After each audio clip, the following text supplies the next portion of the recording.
إيمان مفسر آمنت بالله وملائكته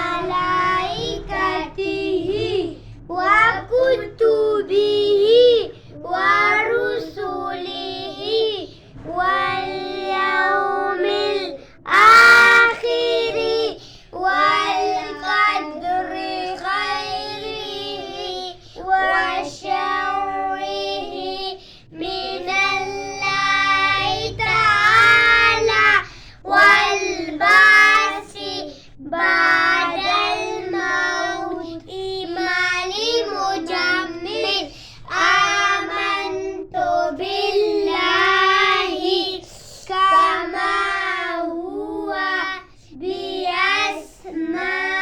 بأسمائه وصفاته